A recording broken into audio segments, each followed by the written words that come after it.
the start of any given day, there is mystery available. There is a game waiting for an open heart to say yes. Here I am, I'll play. And if we're smart, we'll listen to the way, and all the misery that held us down, we'll let it fade. Let it be outshined by a simple spark of a life that's waiting to be made. That's waiting to be made.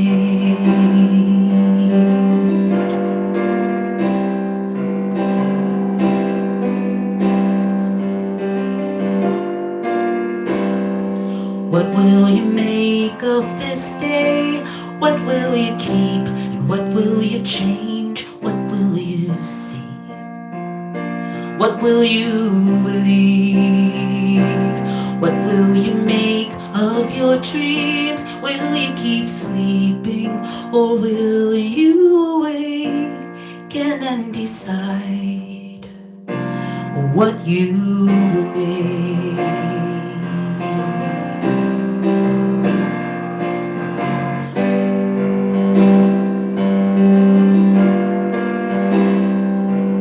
At the start of any given day, there is history and poetry.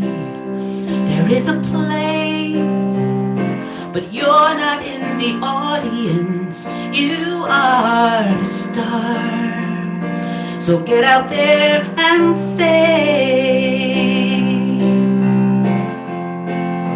what you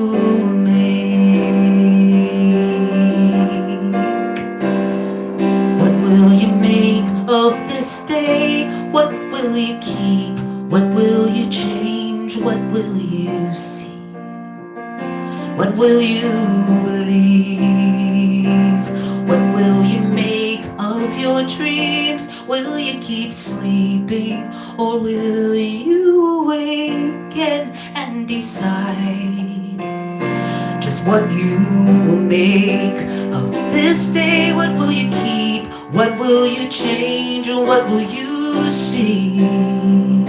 What will you believe? What will you make of your dreams? Will you keep sleeping or will you awaken and decide what you will make?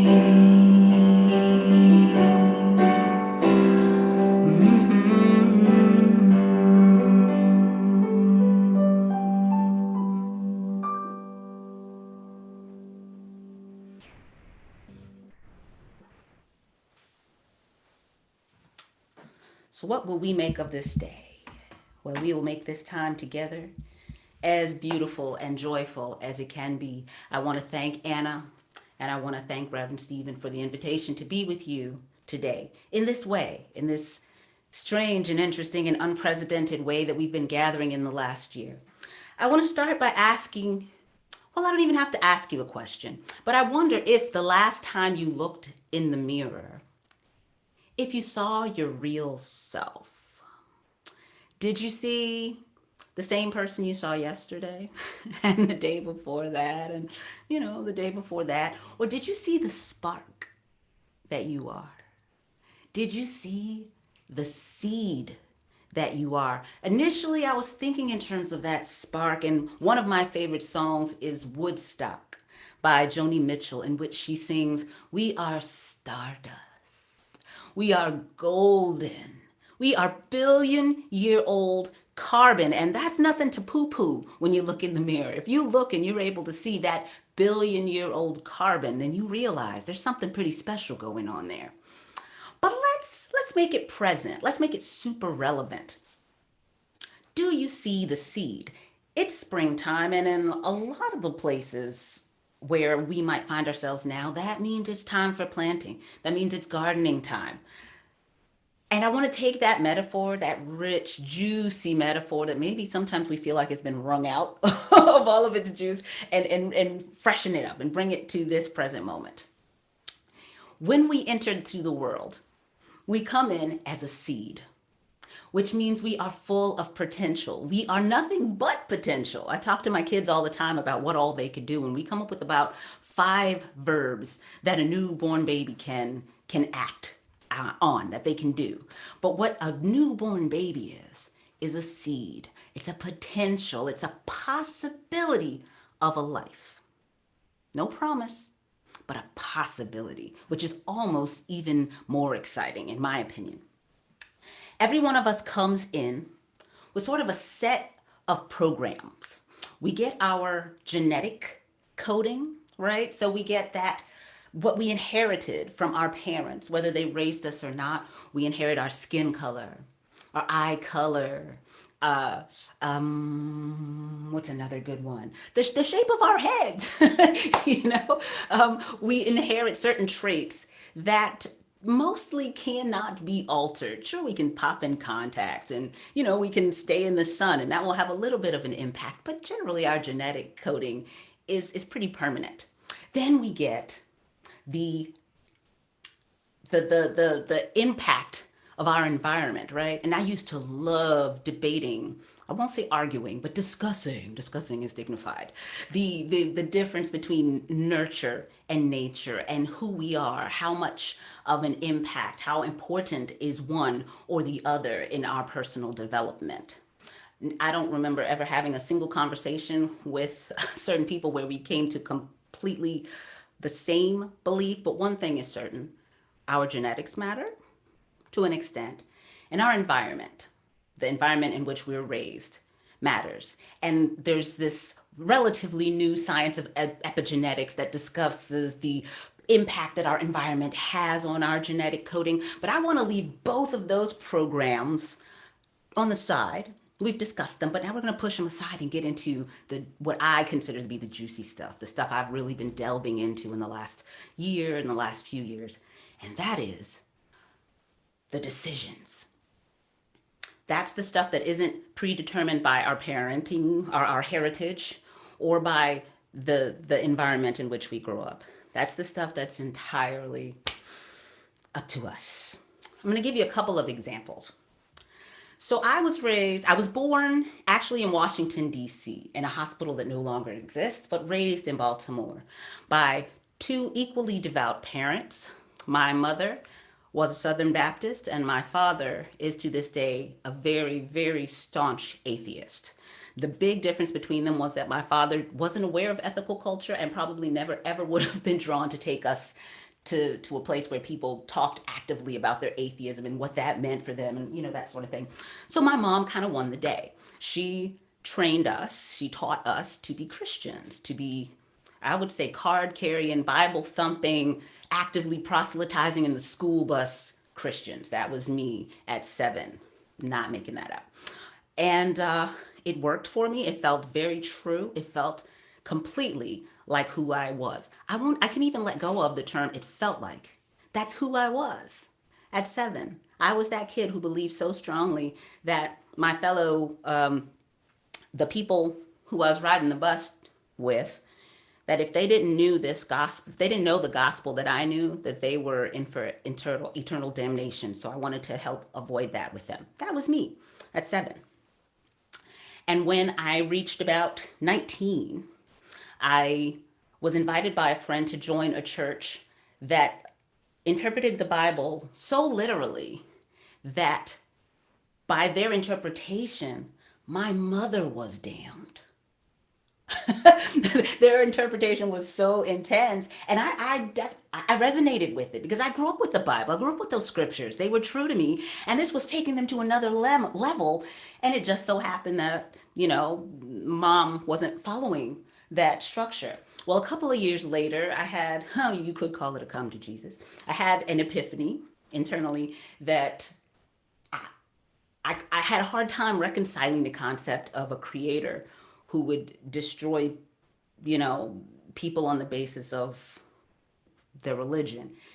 And so I spent 10 years using my mom's metaphors in the wilderness, uh, just completely eschewing everything religious and talk about the Bible. I wouldn't use the word God until I came to a point where I began to recognize that the Bible is a rich, allegorical, cultural gift that's been passed down through the years. And I don't have to come to it as a completely literal document, but it can still be something that informs who I am, that helps me to unpack and discover new elements of my consciousness, of who I choose to be in the world. That Jesus was an amazing way shower. What a radical guy, and not in the surfer terminology, like radical. That guy was on the fringes, right? There's a life worth studying. So that's who I am now. Still that same person, but over the course of my life, I've become someone different through a series of choices. And in this becoming me, I am recognizing that the more I listen to my own internal guidance system, the more inclusive, the more space I have in my heart and in my life to to bring others close to me and to acknowledge our connection and our relationship, compared to when my worldview was about this big, and my sense of what was right and wrong, and who was worthy, and what ways of seeing the world were of value. I'm I can expect that my personal evolution will continue as long as I'm here in this form telling this me story. And I look forward to what else I will learn and believe and become. Another story I want to tell you briefly is of my cousin Ryan. One of my favorite people, one of my personal heroes. Ryan is about 7 years younger than me. He was born in a slightly different situation. He was born addicted to drugs because his mom was.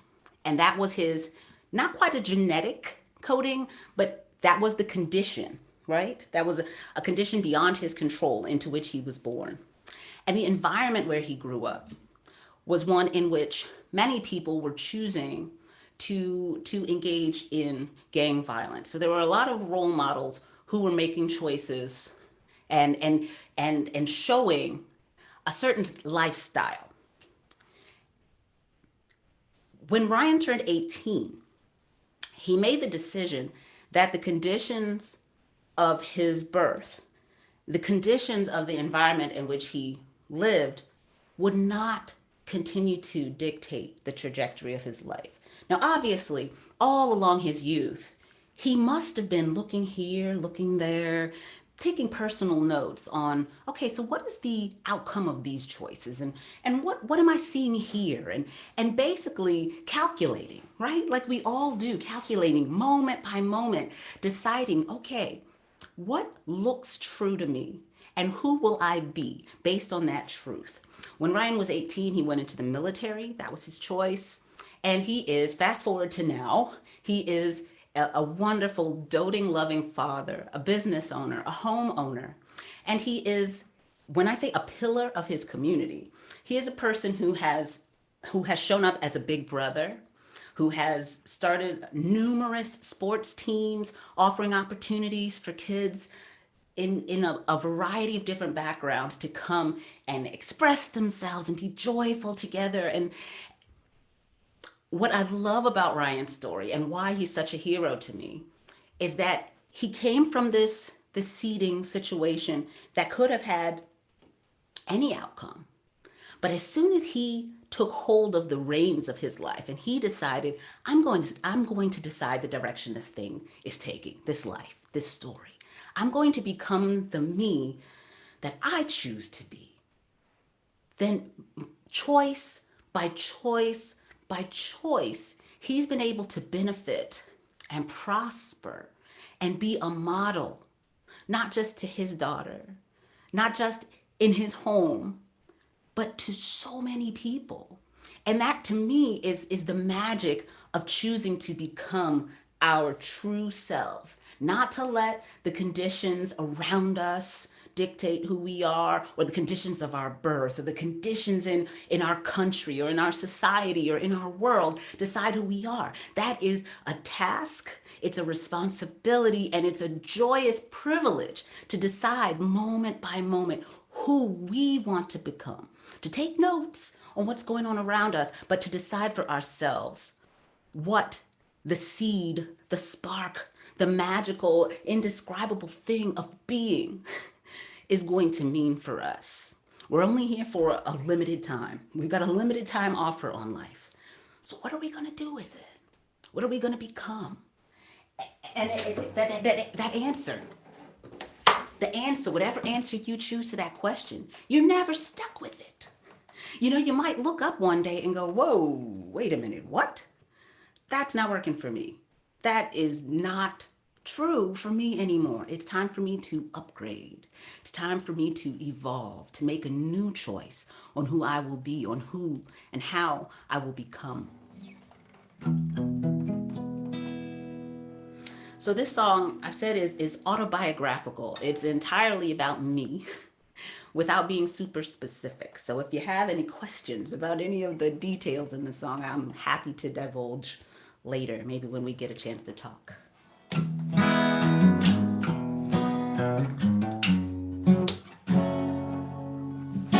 Who I am today will not be who I am tomorrow. Who I am tomorrow will keep changing every day. All the things I've learned might fill my heart with joy or sorrow, and everything I've learned might make me want to change my ways. Oh, there is nothing, no thing that ever stays the same. That is the one thing, the one thing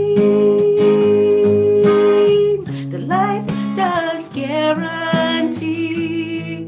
There is no one on earth, no one who knows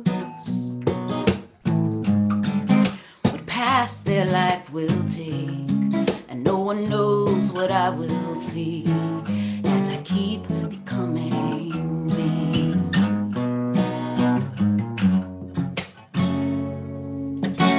The family you were raised in does not dictate who you marry.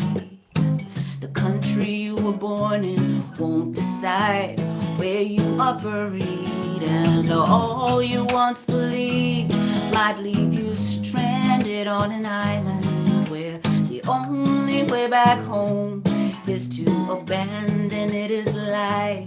And there is nothing, no thing that ever stays the same. That is the one thing, the one thing that life does guarantee. There is no one on earth, no one who knows what course their life will take.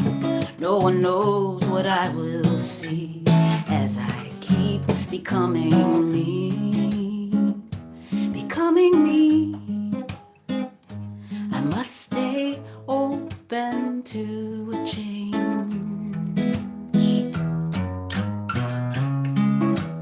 curious and free, and always ready to be rearranged. There is nothing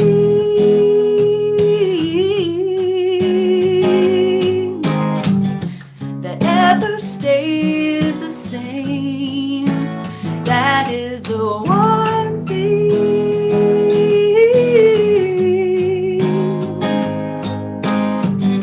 that life does guarantee. There is no one on earth, no one who knows.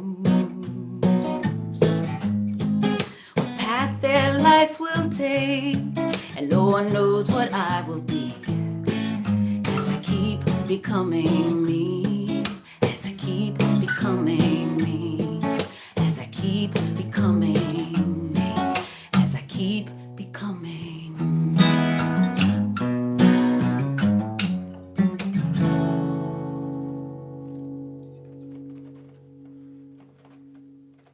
Moment by moment, we are at choice.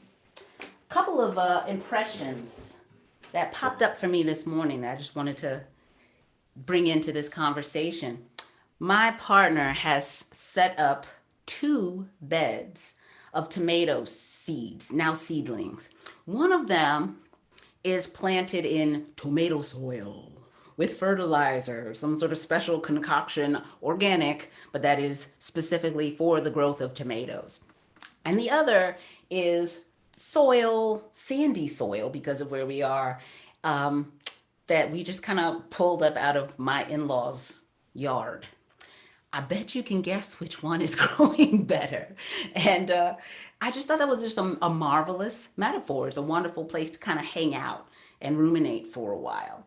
The tomatoes are growing more, more beautifully, more wonderfully in the tomato soil, in the fertile ground that was prepared specifically for them. And I think it's important for us to remember that when we are making our decisions of who we want to be in the world, or what we want our society to look like, that we've got to not just have these awesome seed ideas, but that we've got to be the fertile ground in which they're planted. We can't just go, man, I wish they would.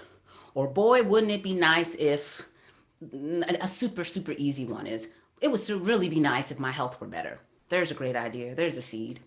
Well, if that is a seed that we want to see grow and bear fruit, then we have to be the fertile ground in which that can become a reality. Now, maybe if we plant it in that random whatever we get soil, a little something will happen.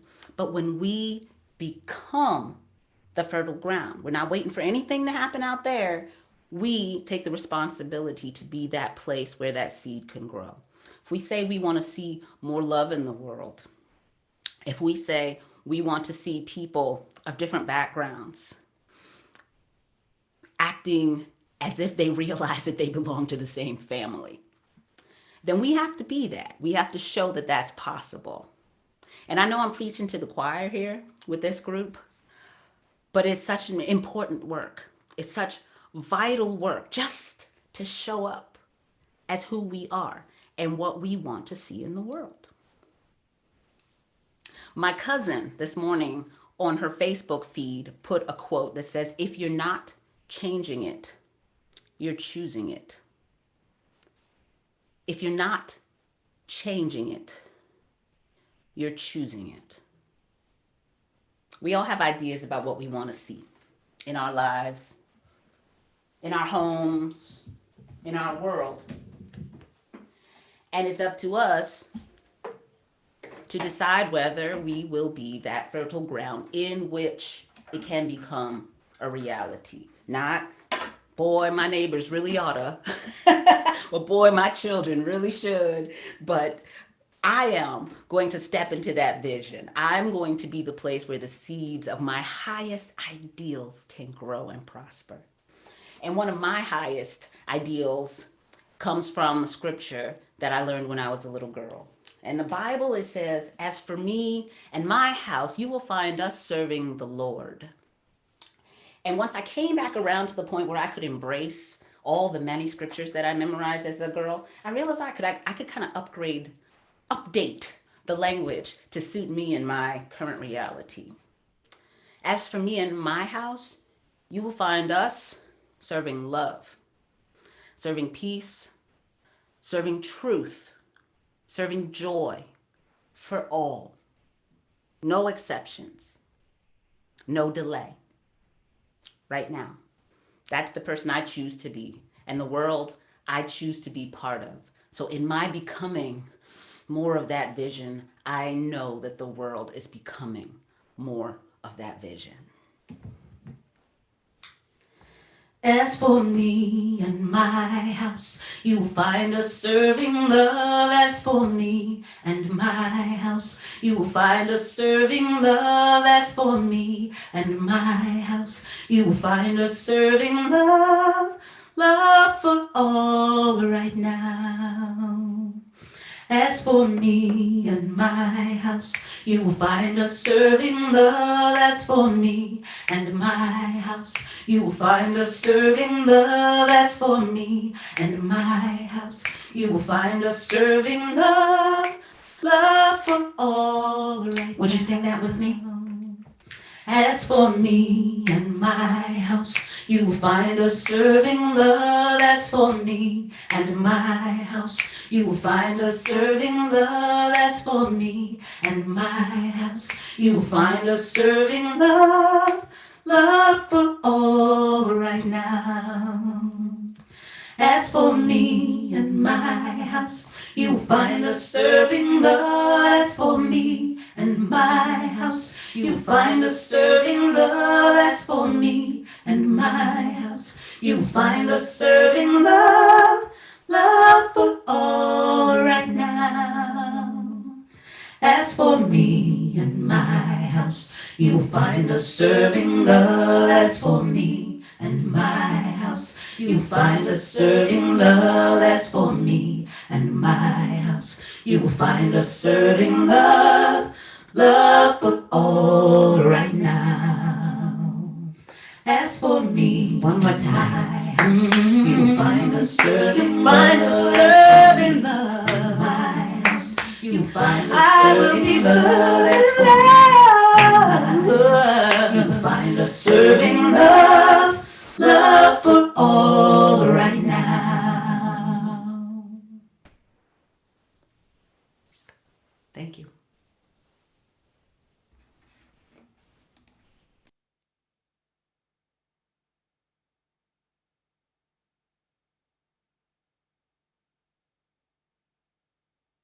Thank you so